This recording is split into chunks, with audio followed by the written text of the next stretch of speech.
There are more images of Queen Elizabeth II than any other person in history. Many of them provoked strong emotions when they were first unveiled. I thought maybe it's going to ruin my career. He was really just concentrating on getting this right first time. If you had portrayed Elizabeth in this way, or Mary Tudor, you would have been executed.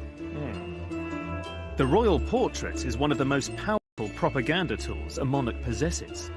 Images of regal power, dominance, and the divine right to rule.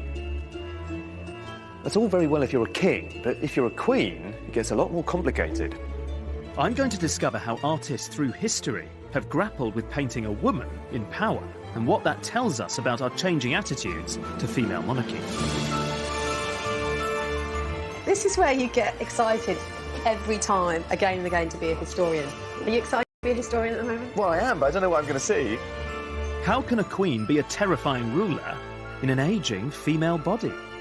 When you've seen photos of her, you can't really knock just a few years off her age. We can't have this airbrushing going on anymore. And how can she ever command the same respect as a king? Look at her. She's a monster with snakes in her hair, and her breasts are long, sagging... Withered. Like udders. Throughout history, artists had to summon all of their creativity and skill to strike that complex balance between femininity and power. In order to paint a queen, artists had to reinvent the very idea of painting a woman.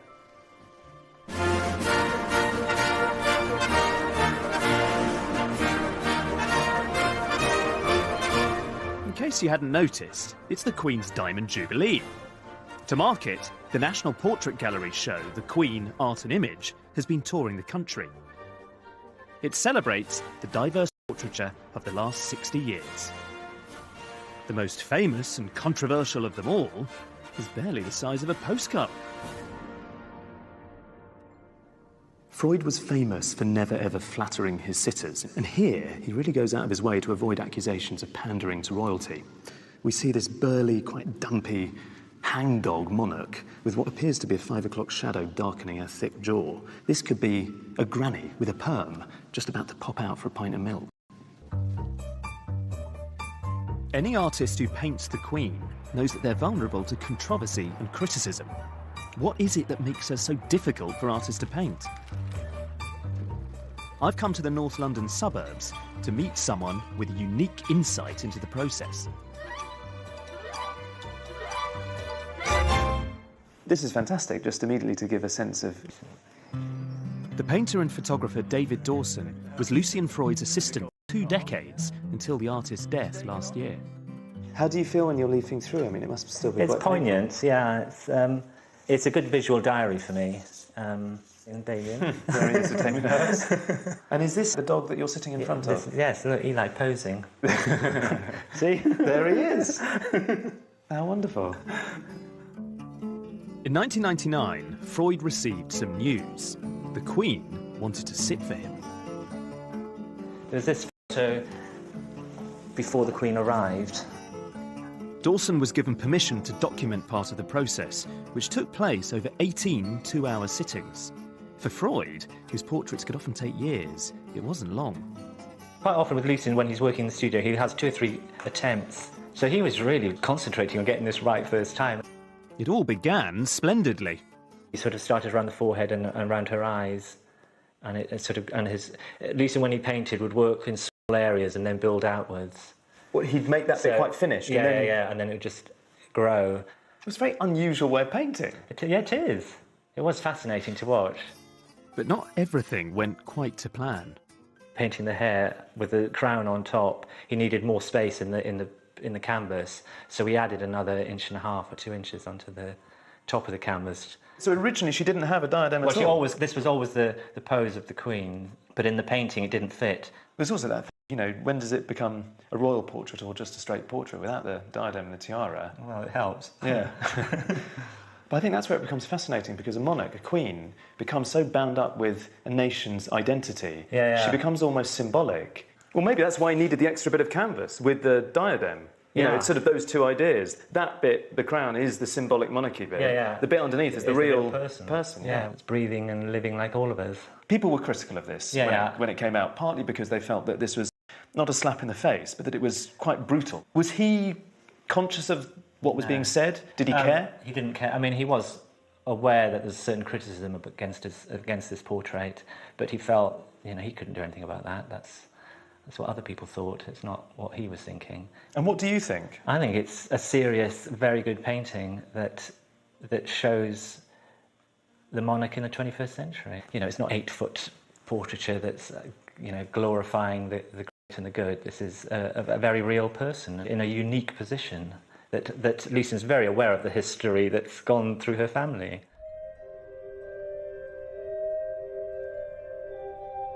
Controversy didn't begin with Elizabeth II. When it comes to making portraits, female monarchs offer some of the trickiest challenges of all, prove an especially explosive and controversial combination. The royal portrait as we know it starts 500 years ago, not with a queen, but a king. In England, at the time of Henry VIII, the idea of a regnant queen was unthinkable. Women were simply considered unfit to rule. Henry VIII didn't have a male heir because 20 years of marriage to Catherine of Aragon had so far only yielded a daughter, Mary. So he was desperate to marry a younger woman. The thing was, the Pope refused to annul his marriage, so Henry's dynasty was in crisis. His solution was radical. Break with Rome and declare himself the supreme head of the Church of England. Henry would replace the Pope. It was a shocking and audacious move, and Henry had to assert his own legitimacy as well as his authority over the church, and to do that, he needed to develop some propaganda, and his secret weapon was the artist, Hans Holbein. By 1536, Holbein had become the king's painter and stayed with him for the rest of his life. Holbein's most powerful portrait of Henry VIII no longer exists because it was destroyed in a fire in 1698. But I think it's a testament to the artist's genius that more than 300 years later, it lives on as the definitive image of the Tudor king. The original Whitehall mural was huge, but a small version still exists, and it's currently here at the Maritime Museum in Greenwich. I'm going behind the scenes to try and understand the power of the original. The portrait was commissioned to celebrate the birth of a son and the assured future of the Tudor dynasty. What Holbein has created here is the archetype of kingship. Henry VIII is such an exaggerated idea of what a king could be, it's almost comic. He isn't anatomically correct. Look how broad he is, this big beast of a tyrant of a king. And just to ram home that point that he was capable of providing an heir for the nation, we see him in this sexually quite aggressive pose. And his codpiece is, frankly, enormous. And on the right, you can see the woman who's provided him with a son, Jane Seymour. She's painted in a very English tradition of how you present a queen consort. She's more passive than Henry. She doesn't look at us. Her arms aren't wide apart. Instead, they're clasped together demurely, just hovering above her stomach, above her womb, signalling that she's fulfilled her function of providing an heir for the nation. And this image would be tremendously influential. People who saw it, this was the last word in royal portraiture. This was the benchmark of how you could summon a sense of monarchical authority. But that's very different if you're a ruling queen, if you're a queen regnant. They had to find a new way to present themselves that negotiated a middle path in between this and this.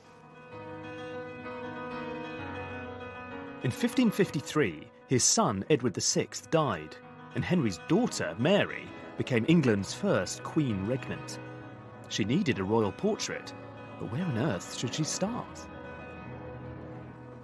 The answers lie deep in the National Archives, hidden in a dusty old box. Check this out. Is this the one we want? Really exciting. This is genuinely a good moment, is it? This is where you get excited every time, again and again, to be a historian. Are you excited to be a historian at the moment? Well, I am, but I don't know what I'm going to see. Well, exactly. That's all part of the fun. Good. We're gloved up. So we're gloved up, ready to go. This is a document dating from 1553. So this isn't a colourful image, but it is an image that's incredibly powerful. It is, in fact, one of the first pictorial statements of female monarchy. We have here Mary pictured with the full regalia that a king would have worn. The orb and the sceptre, the ermine gown. And in many ways, the significance of this picture is what's going on from the neck up. And she's got her hair loose. Now... Is that significant? It is. You might just think that was the kind of, fashion decision that she made that morning. But actually, it's loaded with significance. Now, a queen consort traditionally would have had their hair down in advance of the coronation that they would have with their husband. And what was the significance of that? Purity. Is it supposed to be I'm a young woman kind of thing? Yeah, in the same way that people would wear, white bridal gowns now. And, of course, the problem for Mary is... Well, she's not just queen consort, she's actually the reigning queen. So what does she do with her hair? Does she wear white and, in that sense, is dressed like a bride? Or does she wear the gown and the ermine, the purple velvet gown that a male monarch would be? So, in a way, really early on, it's quite crude, the imagery. They're just saying, oh, God, what do we do? We've got a queen, we'll just make her look like a king, and she's got long hair because she has to, because she's a woman. Yeah, so it's assertive, but it's ambiguous, I guess. And that's exactly the kind of problem that Mary and those around her are facing. A year later, Mary married the heir to the mighty Habsburg Empire, the future Philip II of Spain. She doesn't look at all happy. Well, she's not happy. I mean, she's staring at him like, you're just kind of on my patch. They're not kind of honeymoon portraits, are they? But this is Mary, and she's in the dominant position of the queen regnant.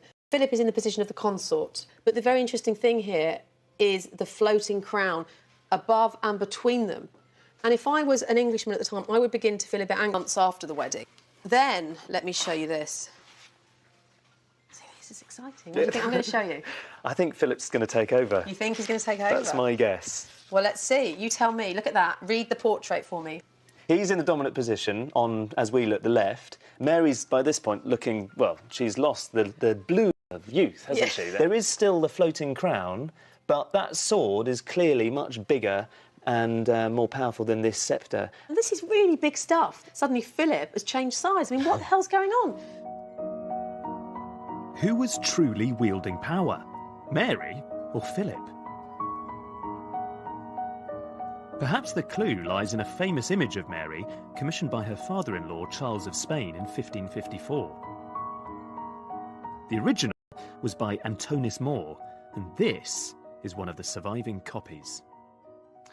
The important thing about this portrait is less Mary's pale and slightly insipid face, and more that extravagant jewel that she's wearing on her breast that was part of a gift that was given to her by Philip in the summer of 1554, shortly before they got married. So right there in the heart of the image is an emblem of the Habsburg dynasty.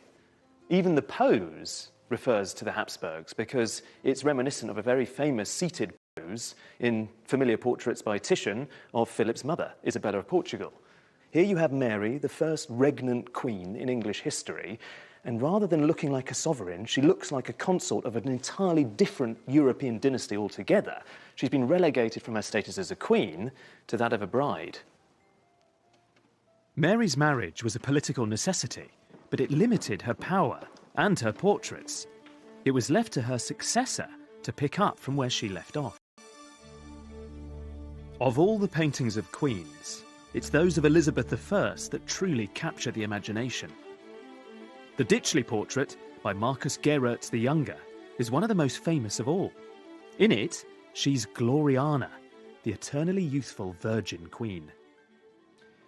The thing about this painting is quite how remarkably strange it really is, because it was painted towards the end of Elizabeth's life in 1592, and she's standing in this supernatural, kind of cosmic space with her realm literally laid out at her feet. So she is, compared with the kingdom, colossal. She's in this strange area where she has the elements at her command. There's sunlight to the left, and then there's a thunderstorm, and she can command both. She can summon sunlight, she can banish tempests as she wishes.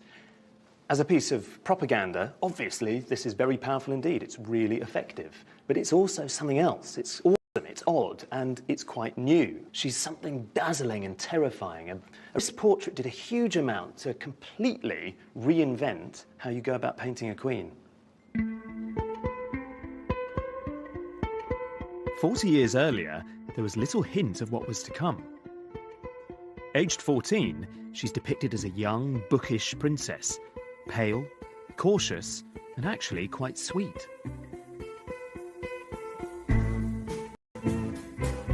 1558, when she was 25, Elizabeth became England's first Protestant queen. Every move scrutinised by powerful Catholic enemies. She knew they were biding their time, and the threat of her rival, Mary Queen of Scots, loomed large. Elizabeth needed a strong royal portrait to restore stability and shore up her own power. And she, of course, knew from her sister that a queen's image could all too easily escape her control. Unlike her father, Henry VIII, Elizabeth didn't have an artist who was up to the job. There are a number of artists who are producing images which don't show a regal-looking monarch.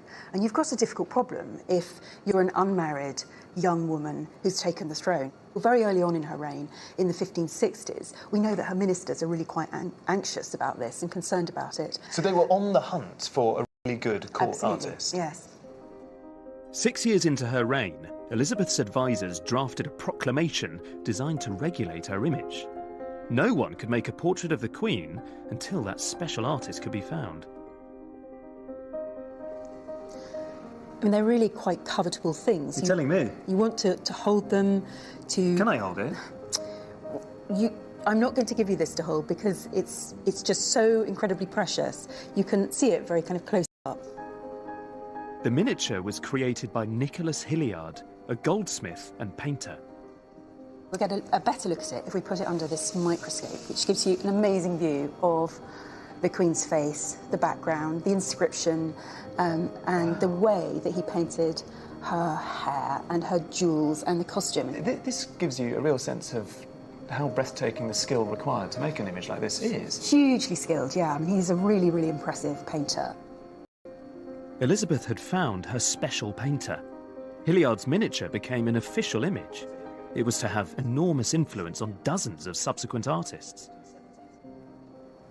This one's called the Phoenix, and this one's called the Pelican, and this is after the jewels that she wears at her chest. And they're two images that are very, very closely related by the same artist. And if you look at the face patterns on these, they're actually identical, but reversed. So this is the same image as this is. Tanya's team had a theory that both portraits, and many others, all derived from the same source, Hilliard's miniature. This is a tracing of that painting. And if we put it against a scaled-up version of the miniature, you can begin to see the close relationship between the miniature and the painting, because the lips, the nose, and just about the eyes match up, and the hairline matches up. That's a good fit. I mean, does that, to you, feel conclusive that there's one source for the two images? It or does. The three images? It absolutely does, yeah. And that we've ended up with other images which use this face pattern again and again and again. The research proves that Hilliard was one of the first artists to be officially sanctioned by the Queen. His face pattern could be disseminated to other painters to copy. It allowed Elizabeth unprecedented control of her image. Her face wasn't the only thing she tried to control in her portraits. Like her father, Elizabeth was obsessed with another aspect of her image: clothes. Thanks. Divine. I'm at Angels Costumiers to meet costume historian Judith Watt. It's beautiful. God, that's nice. I think you're going to recognise this lot. Oh, yes, I see. Yes. Ah. There's a production down here of the painting, so you can compare the two. Yeah, well, it's nothing like, is it? No. I mean, if you look at this, her reticella lace. What type of lace? Reticella. And what does that mean? The reticella is this cutwork lace that was imported from Italy. This was essentially extremely expensive and extremely stately, and this is about formality and status, outdressing everybody else, because, of course, in 1579, she brought in further sumptuary legislation regulating exactly what people could wear. So she was always wearing stuff that nobody else could. So this is a painting which has worked, hasn't it? Because it's come down in history. It has commemorated her. We're excited about it. Yeah. Elizabeth remained unmarried and didn't produce an heir. She turned this weakness to her advantage and reinvented herself as the Virgin Queen. Why was it important she was seen as a Virgin Queen? Because she was filling the vacuum left by the Reformation, whereby you did not find images of the Virgin Mary around in people's homes in every single church. That was a huge change. The English had been praying to the Virgin Mary for, 1,000 years, basically, hadn't they? I mean, there weren't any nuns left. Who was going to be the mother? This one, the mother of the people. I think that's fascinating because if you think about the Reformation, previously, everywhere in England, there would be images of... That was disappeared overnight. Absolutely. So she can play that role. Absolutely. It was a brilliant piece of PR. I mean, she was worth worshipping. That's my opinion. I think she was a great monarch. The Ditchley isn't your favourite one, is it? God, no. I don't know why. I think the Ditchley one's brilliant. It's magnificent, but that dress is really boring. I find it tedious. What, you're pulling out a black dress in comparison? I know. Well, tell me about this one then. OK, so this is the sieve painting of Elizabeth in the 1580s, early 1580s. She's got jewels in her hair, pearls, of course, the symbol of chastity, and of course the sieve here, which is a symbol of virginity. This cape here going around her is a kind of mask costume, so it's a fancy dress. So ergo, she's dressed as a Vestal Virgin from ancient Rome, so that is the story that goes with it. So this idea of costume, which we see in several of the portraits, almost makes explicit this idea of performance. For Elizabeth, clothes were a form of performance. They're a form of getting a message across. Absolutely. In paintings, they absolutely were. This is about communicating her image. The dress in these paintings is about delivering a message. Elizabeth had developed powerful skills of propaganda. In the last years of her reign, they'd be put to the test. As Elizabeth approached old age, plots against her became more frequent and more bizarre. Bibles were laced with poison. Saddles became toxic booby traps. The need for a strong, powerful image became a matter of life and death. During the Tudor period, being 60 and being a woman was considered unnatural and abhorrent. And the thing is, if you were a monarch, it was something else altogether. It was also risky, because a weak and feeble body meant a weak ruler and a feeble nation. So Elizabeth had to come up with quite a crude but effective solution to the problem, which was she just started pretending that she wasn't getting older at all. Hilliard was called upon to shun reality and create a new face pattern, the Mask of Youth. As she approached the age of 70, the face of the balding, toothless queen was frozen into that of youthful beauty. The government called for unauthorised images of the queen to be destroyed.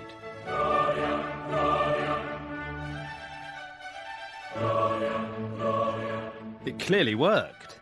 Elizabeth survived, reigning for 44 years. 500 years later, we're still enthralled to this virgin queen.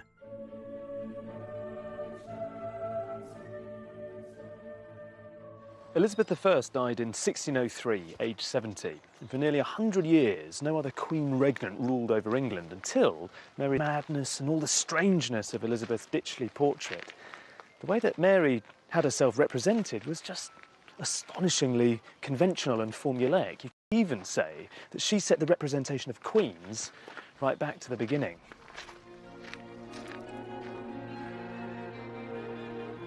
In 1688, King James II had alienated the nation with his unpopular Catholic policies.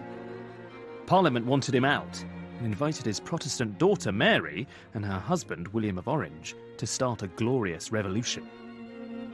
It succeeded, but opinion was divided on who should rule.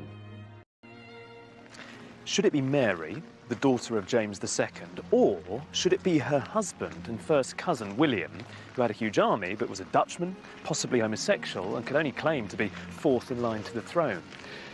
In the end, Parliament chose both. The idea was to combine Mary's legitimacy with William's military might. William would take the administrative power. Aside from that, it sounded reasonably egalitarian. But the portraits tell a very different story. As the leader of a violent and bloody revolution, William was surrounded by enemies. He needed propaganda on an epic scale.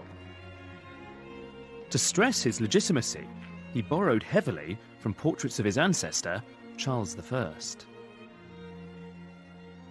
It's your classic way of painting a king.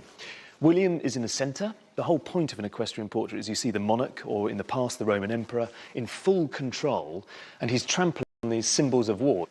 To the left, you can see Neptune. Of course, he's a very powerful god, but he looks here like a slightly faded, feeble, weakling presence compared to the star of the show, William himself. The whole message of this is a full-blown Baroque composition in which we're supposed to marvel at William's imperial prowess, at his might, at his strength, traditional masculine values associated with a monarch. In Mary's portrait, we're asked to marvel at something else entirely. This is a portrait of Mary, not when she was queen, but when she was Princess of Orange. And I look at it and feel a little bit sad, actually, because it's so deliberately confining about what women in the late 17th century could be. It's almost as though she's decked out in this kind of straitjacket of convention. There are all of these tropes and motifs, cliches, if you like, of what it means to be a woman. You have to be alluring. You have to be attractive. So we can see rosy cheeks, bright red lips, come hither eyes. Even in the background, the garland of flowers, as though she herself is another succulent bloom, something that will one day produce children. Here's a future Queen of England, court. To see what I mean, you just need to look at this, another very glamorous portrait of an aristocratic lady, which has got all of the same tropes and motifs and ideas, which is essentially about aristocratic women as sexy, almost merchandise. This image of Mary remains the template by which she was painted throughout the rest of her life. From her coronation until her death at the age of 32, Mary was celebrated in portraits for little more than her beauty. Her successor, her ungainly younger sister, didn't even have that.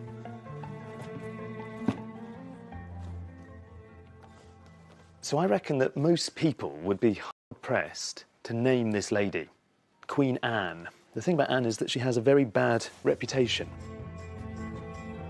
Anne's contemporaries noted that she was dull and dim-witted, but her appearance caused abject horror.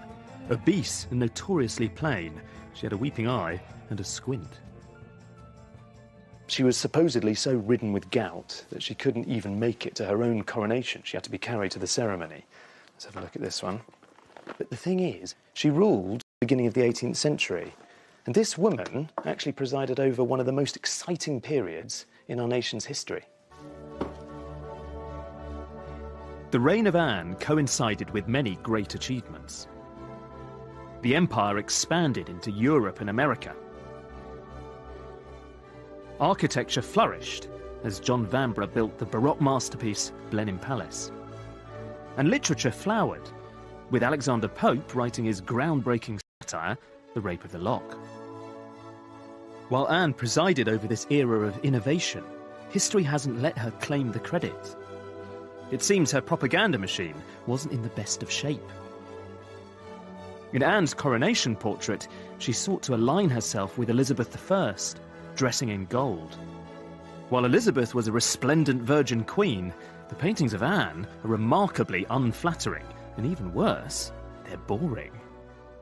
Why is Queen Anne's portraiture so seemingly dull, unglamorous and conventional? Physically, she didn't, I think, look as she might have wanted. Well, so you think she was portrait. anxious about that? Yeah, I think that there would be a real anxiety about portraying that sort of view as a queen to her subjects. It's a pre-photographic age, though.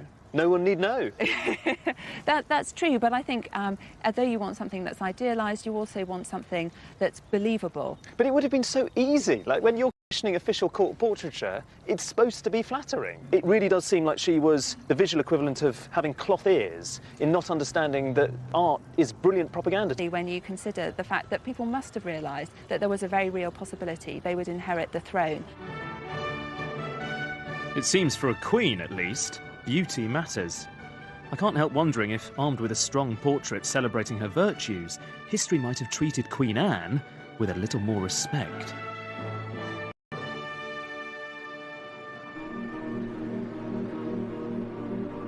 By the late 18th century, the Age of Enlightenment had transformed ideas about women. Queen Charlotte, the wife of King George III, was lauded for her command of culture and science. Yet despite all her many talents, in portraits, once again, it wasn't the Queen's intelligence that was celebrated. Charlotte was a great patron of the arts, as was her husband, who founded this place, the Royal Academy. The painter Johann Zoffany specialised in works that were refined, polished and elaborate. He was quickly spotted by the King and Queen, and this painting was his first royal commission.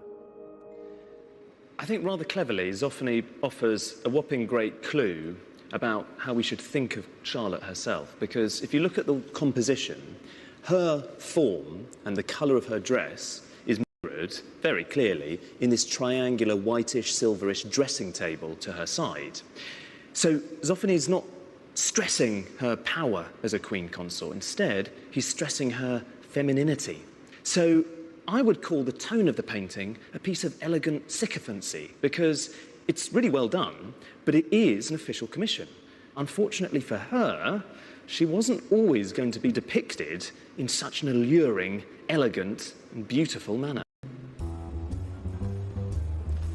In reality, contemporaries thought Charlotte exceedingly plain and increasingly ugly. Unluckily, her reign coincided with the golden age of satire. This is a far cry from Zoffany. Look at her. She's a monster with snakes in her hair, long, scaly, and her breasts are long, sagging... withered. Like udders. And she's protecting Pitt's private parts, because it was said of Pitt, who never married, he was stiff with everybody except the ladies. And so here is Charlotte protecting the Prime Minister, but not depicted in a tall, friendly way. And look how Charlotte is depicted again, with her ragged, jagged teeth. Very ugly. Very, very ugly, with a prominent nose. And this was a depiction of a queen that was never very popular. So she was fair game to satirists. Perfect game. But I'm intrigued about the novelty of suddenly the disrespect paid to a queen, which is something new. If I think you had portrayed Elizabeth in this way, or Mary Tudor, you would have been executed. No question about that. And you would have been executed twice. You would have done Henry VIII that way. No trouble at all. Authority. So this is a reflection of diminished power for the Hanoverian crown. Yes, the Prime Minister of the day was a very, very important figure, and the Cabinet was important.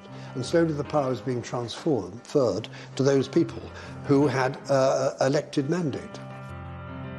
Yet Charlotte was facing more than the loss of mere power. By the late 1780s, her life was at stake. Here is Louis XVI executed in France. And here is the possibility of George III being executed. And here is Charlotte strung up on a lamppost with the Prime Minister in St James's. So there were a number of crises threatening Britain at this time. There were great crises. Yes. There was real possibility of revolution. All the crowned heads in Europe were worried they were going to be guillotined. In France, the King and Queen had alienated their subjects with their overblown absolute monarchy. To survive, the British crown needed a new kind of image, as far away from this as possible. In 1789, Charlotte, still reeling from events in France and her husband's madness, was asked to sit for the artist Thomas Lawrence. Just 20 years old, this awkward young man offended her instantly. Lawrence had a problem on his hands. The Queen insisted on sitting for him while listening to her daughter read to her, but she appeared totally bored and grim-faced and a bit severe. So in a bid to enliven her expression, he asked, not unreasonably, if he could engage her in conversation. But Charlotte considered this a terrible presumption, and she refused to sit for him again. It would take all of Lawrence's innate talent to transform his stony subject into someone who appeared animated and warm. To find out how he did it, I'm going behind the scenes at the National Gallery to meet Larry Keith, Director of Conservation. X-rays reveal Lawrence's charcoal drawing from the first and only sitting. I'll just move this up so you can see. I don't know whether you think it's fanciful, but she looks more bored in the X-ray, and here she's a little bit more alive. I'd certainly agree that there's movement in the mouth and there's a bit of adjustment, particularly the contour of the upper lip, that could be consistent with what we know to be the difficulty he had getting a likeness that was pleasing. It's interesting knowing a little bit about the sitting, and the X-ray allows us to see that transformation. The whole surface is animated and alive. And that's to do with the way he's actually putting paint down, as we can see. Yes, I think the X-ray, to me, suggests the way in which he was able to add a bit of sparkle and to animate from that one sitting. Sparkle's a good word for it. Yeah, absolutely. The thing that interests me about it is this kind of way that he could combine this amazingly expressive bravura brush handling and yet harness that within an image that, was striving for a decorum appropriate to a portrait of the Queen. Every era has to decide where those boundaries lie. It's certainly true that with her hairstyle, it seems. It is a bit mad, the hair. King George had missed the point. Thomas Lawrence was a genius. I find it unbelievable that someone who was only 20 created this, because it's been painted with such assurance. There's such an enjoyment in the whole idea of using a brush and oil paints in the first place. But Lawrence has injected everything with this brilliant spirit of informality. Yes, there are the classic tropes and ingredients of good old-fashioned royal portraiture, the big swag of drapery, the sense of a platform, but there's nothing overly grand here. The swag of drapery is just a curtain. She's not really sitting on an elaborate throne. It's just a very plain and simple chair. We're not in the presence of someone who's been allowed to rule by divine right. And if you think about when this was painted, suddenly the informality of the image makes sense, because this dates from 1789. Think of what was going on in France. The Bastille had fallen. All of a sudden, if you were a queen, it was imperative that you didn't look overly extravagant and grand and regal and out of touch. In the last years of their reign, George and Charlotte not only kept their heads, the sober, pared-down monarchy won them new adoration from their people. 50 years later, by the reign of their granddaughter Victoria, the great monarchies of Europe were disappearing fast. Britain, dissenting voices were loudly questioning the very notion of royalty. Victoria took Charlotte's image of a humbled monarchy and ran with it. Queen Victoria was the first ruling female monarch whose children survived childhood. Unlike Charlotte, who was a consort, Victoria had to portray herself as both a mother and a ruler.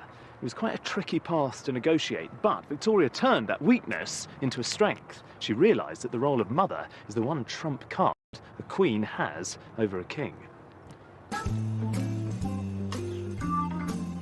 One painting didn't just transform the idea of the Queen, it delivered her image to a completely new audience. The Royal Family in 1846 by the German artist Franz Xaver Winterhalter. If I'm honest, it's not very fashionable to say you like a painting like this one. It's done in a very suave, quite cosmopolitan 19th century style. Technically, it's a virtuoso piece of painting. And to modernise, it almost feels a bit slick. But the thing is, I find this really charming. I think it's a wonderful composition because what we see isn't that old tradition of kings and queens in quite stiff, fusty outfits and positions. Rather, we have Victoria and Albert surrounded by their kids. She has her arm around the eldest, Bertie, the future Edward II. And then to the right, you have this really beautiful mini group within the larger group of 3 daughters. Quite a clever detail on Winterhalter's part is that there are 7 people in the group. Only 2 of them look out directly at the viewer, Victoria and the infant. And subtly, Winterhalter is aligning those 2 protagonists. This is about a queen who's as much a mother as she is a monarch. The following year, the painting was displayed at St James's Palace. Lord Palmerston, the future Prime Minister, declared it the finest modern painting he'd ever seen. 100,000 visitors queued to see it. That was just the beginning. Thanks to the revolution in printing, the image would be mass-produced. These were very easy to obtain. There were some print shops that said that 70% of all the sales that they made were of images of Queen Victoria. And domesticity is the idea that the royal family are really trying to project here. Victoria was desperate to court an influential demographic, the middle class, newly furnished with the right to vote. In 1860, she gave permission for the first official set of royal photographs, specifically aimed at her new middle-class fan base. When the first ones went on sale, 60,000 were sold just in the first couple of days. And the wholesale price was 3p a portrait. That isn't really very much, even in the 1860s. It's like you've invited the Queen into your home, and she's there on the mantelpiece, because these are not images of power. The royal family don't want to laud it at this stage. I think that they have reached the conclusion that ordinariness is the key to their survival.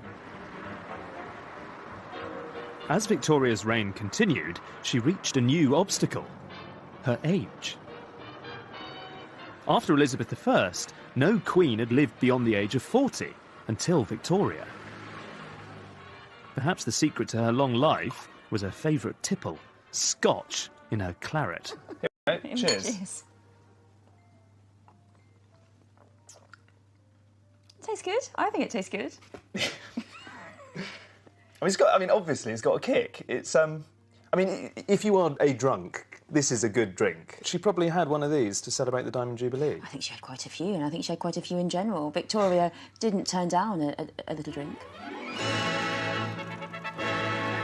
The Diamond Jubilee was a moment of celebration, but it was unsettling to see her age. The big problem, of course, that Victoria is getting so old, and people knew that, and they were panicking about what was going to happen when her son came to the throne. Was everything going to collapse? Was it going to be the end of what they'd known? And she was this great queen. She'd been on the throne for 60 years. By the end of her reign, she was so excited, but underneath it, the empire was crumbling. How could Britannia rule the waves if a quarter of its population lived in destitution? On the continent, Germany was growing ever stronger. The dominance of the empire was no longer assured. How do you show, most of all, that Britain has to be feared? That's the important thing. The rest of the world must still be terrified of Britain and its might. And this was a question that became increasingly greater, more important when she was old, because when you've seen photos of her, you can't really produce those lying Gloriana-type portraits that we have of, say, Elizabeth I, that knock a few years off her age. We can't have this airbrushing going on anymore. They can't diverge too much from what everyone knows she looks like, which is actually, by her older years, pretty plain and pretty cross, really. The last portrait of Queen Victoria is on display in her apartments at Kensington Palace. The artist Heinrich von Angeli deliberately presented her in old age. I find it quite tricky looking at the painting, though, because I don't see necessarily a woman who is radiating imperial virtues and strength and wisdom. I see someone who looks depressed. I think she looks even a little bored and glum in this picture. She's this big, dark mound of melancholy, really. And the whole message of the painting, for me, is that it points out how tricky it is for an artist to reconcile painting a potent queen who's also very old. And I guess if she is meant to be the embodiment of empire, then what she represents is a kind of steadfastness, the fact that the empire is immovable and immutable. And perhaps, if you're anxious about Britain's future, you could take some heart from that.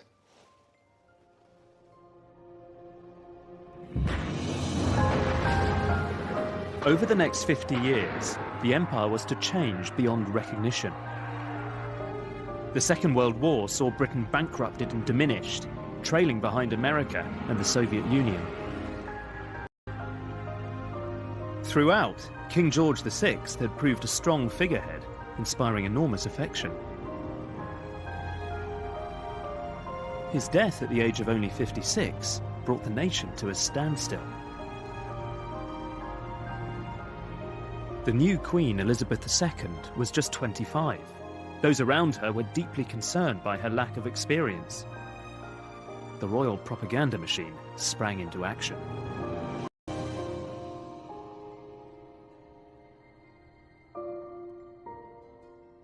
This is a very famous picture of Elizabeth on her coronation day, taken by the society photographer Cecil Beaton. This is a piece of patriotism of old. Elizabeth is wearing the imperial state crown. She's decked out with jewels from every corner of the empire. If you look very closely, you can see the Queen, the new Queen, is wearing these enormous drop pearl earrings. And those earrings actually once belonged to Queen Elizabeth I. He's trying to summon a vision of a new Elizabethan age. So as a piece of visual rhetoric, Beaton's photograph is extremely persuasive, but its DNA, its vocabulary, if you like, owes everything to the queens who preceded Elizabeth II.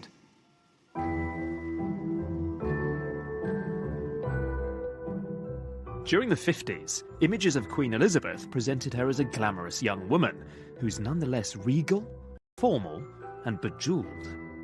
But youthful beauty could only take her so far.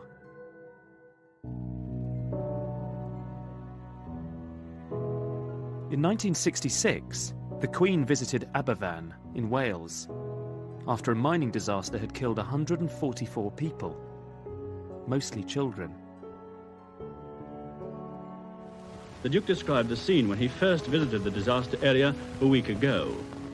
It had taken her 9 days to make the trip, and the Queen was vilified for being remote and out of touch.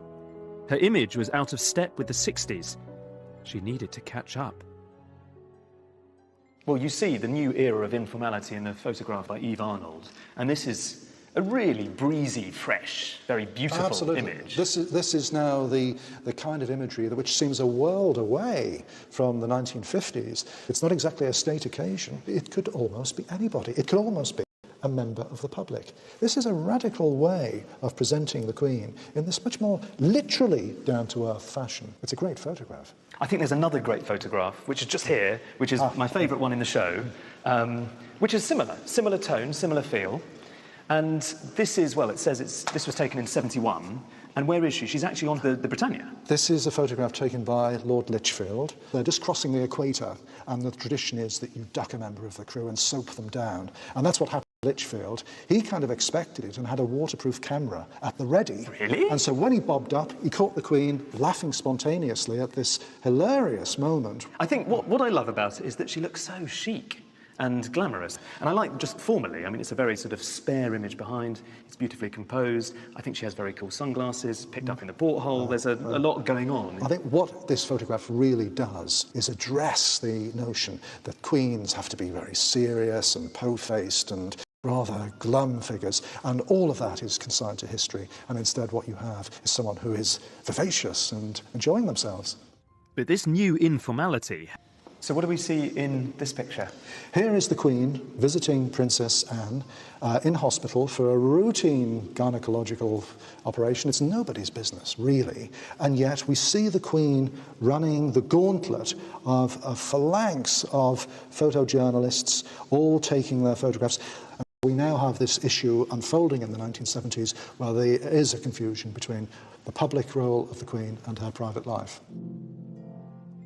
The territory opened up by the media was exploited by a new faction, contemporary artists.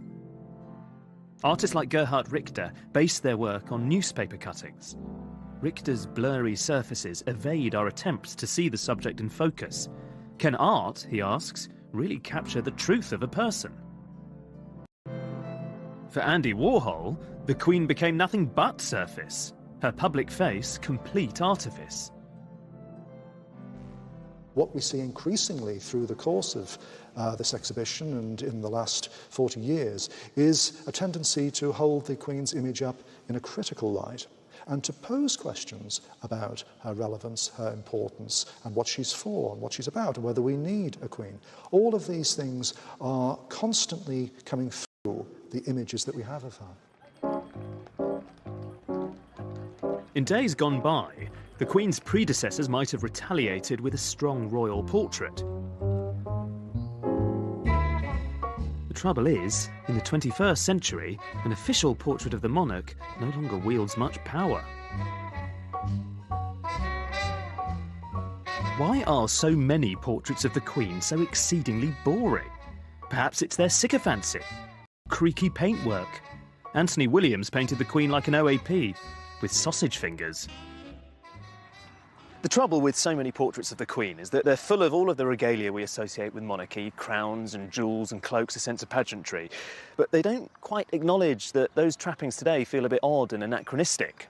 Contemporary artists have to conjure some of that pomp and splendour that accrues to a monarch, for sure, but they also have to reconcile that with a sense of someone real, who exists, lives and breathes in the 21st century. And that is an enormous challenge.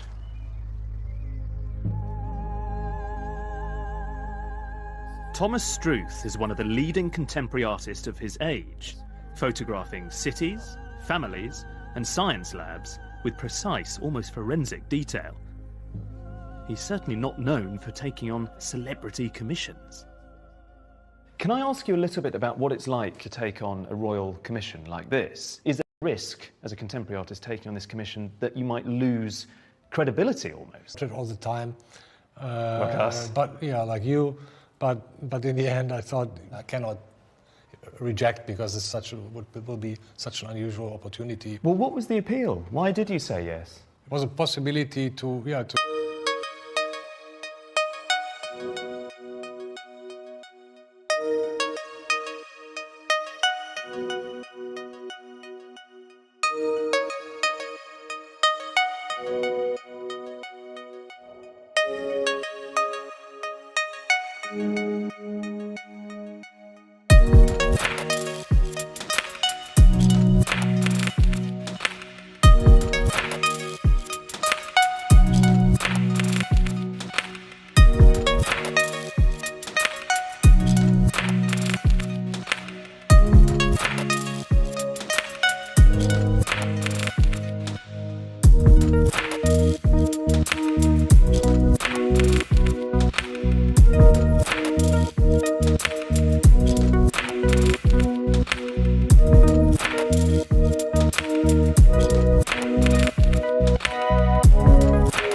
Humble portrait in a certain way.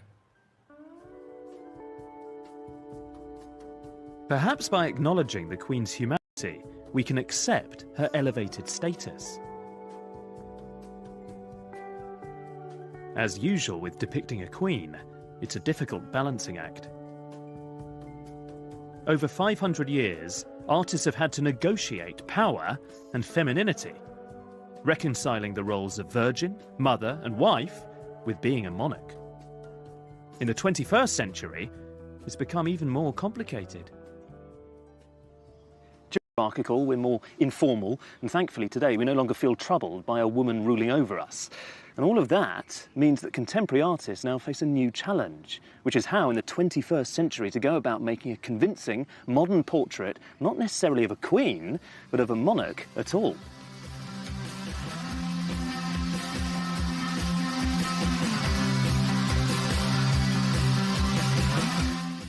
A surprising profile of a mysterious figure in classical music here on BBC HD tomorrow evening with Delius, composer, lover, enigma at 10.